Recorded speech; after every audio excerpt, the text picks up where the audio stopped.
copy you down, Eagle. Okay, everybody, T1, stand by for T1. Tranquility Base here. The Eagle has landed.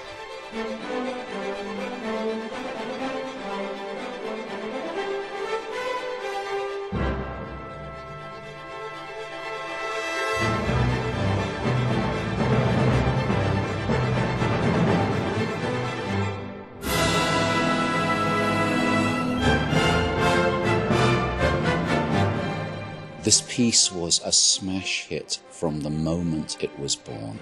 Very few new pieces have had such a warm reception, and I think it horrified Holst because he thought there was some wonderful music in it and he thought there were things he could have done much better. He was simply not expecting it to be such a success.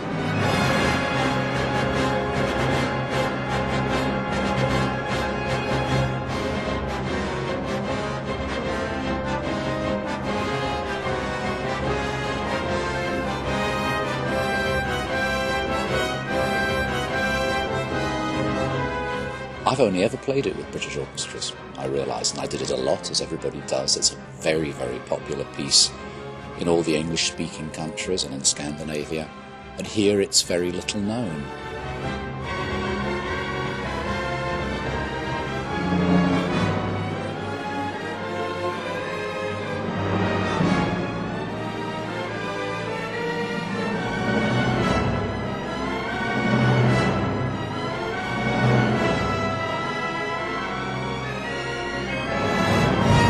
Sir Adrian Boult, as a very young man, conducted the first performance in 1918, told me what it was like, told me he could remember hearing the violins desperately practicing Mercury as he walked on stage, even just trying to find a fingering.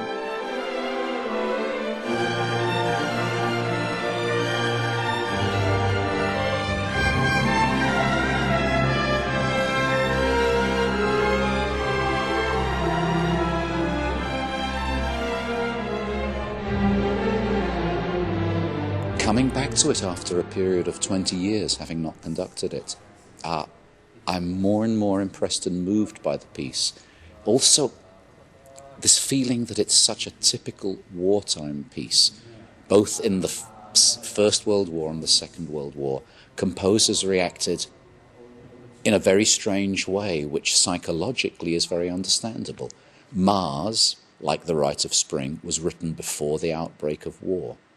Venus to do with peace, Mercury to do with escape, Jupiter to do with the idea of this mythical fairy tale England that maybe never existed. These were all written as the war began. Saturn, which is to do with old age and death.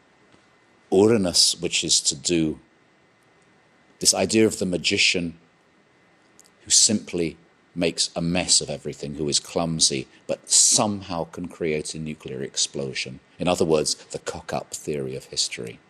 And Neptune, what is left, which is this endless beyond.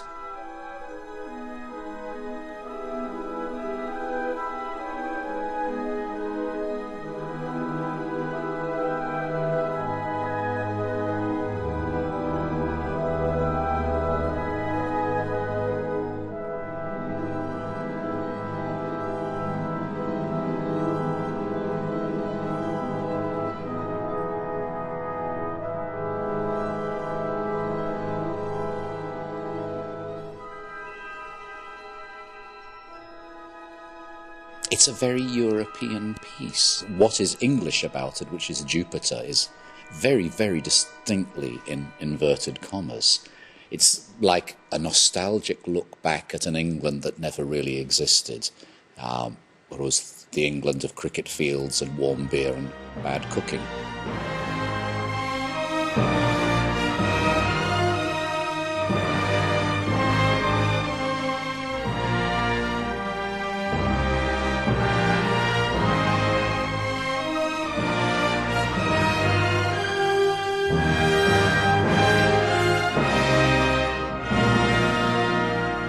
Fascinatingly, Colin Matthewss was asked to write Pluto just at the turn of the new century, and he's done, in my mind, a simply staggering job of putting Holst's harmonies and gestures together with his type of music, and it's glittering and gorgeous and somehow works.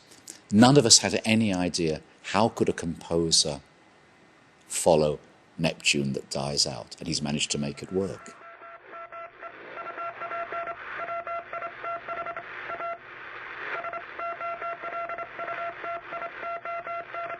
The idea for the Asteroids came to me almost immediately when they said, would you like to record the planets? And my immediate thought was, yes, I would if I can commission something that goes with it.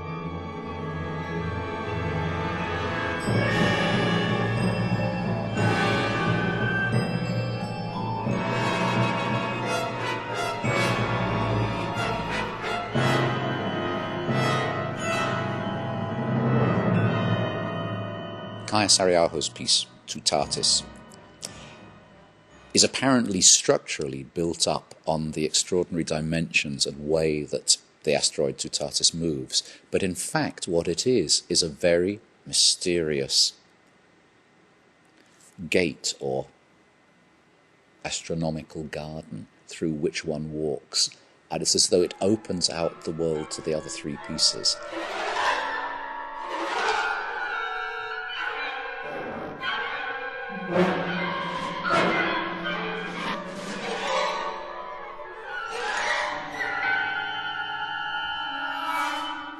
You know the story of Osiris. He was killed by his brother Set and torn in pieces, and his wife then recollected all these pieces, put them together, and by swaying her huge wings, she reanimated him.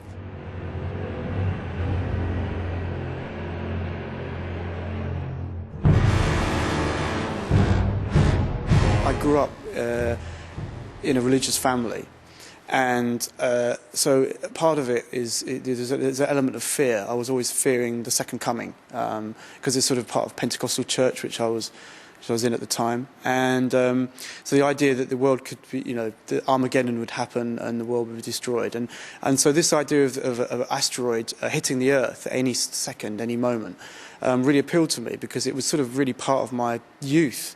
In my childhood. So this really was the starting point of the piece.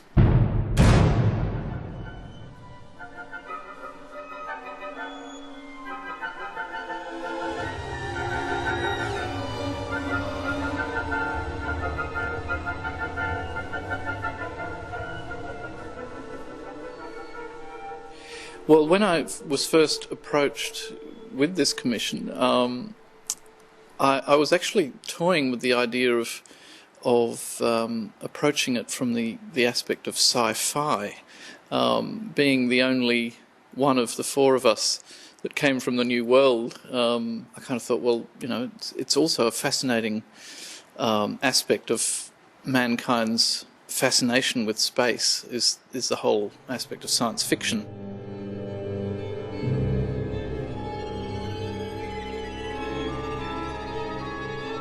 And then I happened across this one CD of sound effects that had this recording, about 1.5 minutes long, of among the final conversations between this cosmonaut Komarov and ground control.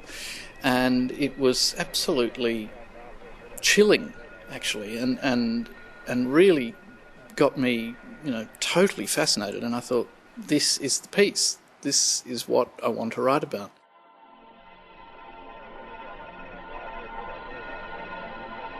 Well, first of all, it is one of the greatest orchestras in the world, taking one of the central pieces of the English repertoire and putting with it an extraordinary variety of many-hued new music. It is 5 composers paying homage to the idea of the planets. It's a whole new journey. It's the idea also of how 4 contemporary composers react with each other, coming from very different places. And basically it is a look at what is beyond the earth. What can music make of what is out there? And we are very satisfied and thrilled to be presenting it.